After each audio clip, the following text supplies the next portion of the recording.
গোলাপ খাস আম দিয়ে আজকে কাসুন্দি বানাবো। গোলাপ খাস আমের খুব সুন্দর গন্ধ আছে। সর্ষে ধুয়ে নিয়েছিলাম, সাদা আর কালো দিয়ে দিচ্ছি। ধুয়ে ছেঁকে রেখেছি। এতে আদা, কাঁচা লঙ্কা, আম, নুন দিচ্ছি, চিনি সামান্য আর হলুদ দিয়ে বেটে আনবো।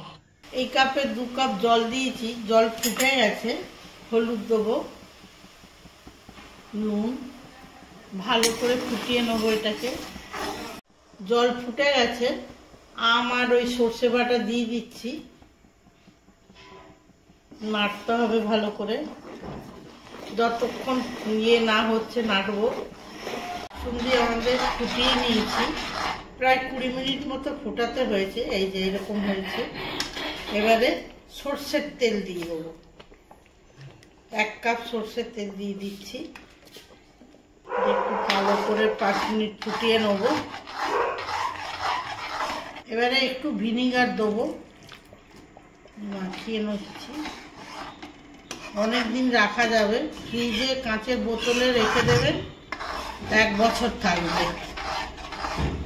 ঠান্ডা হলে আমি বোতলে ঢেলে নেব।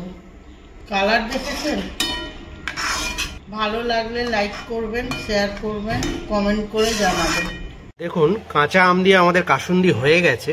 আপনারাও এই রেসিপিটা দেখে বানিয়ে আমাদের জানান কেমন লাগলো আপনাদের খেয়ে।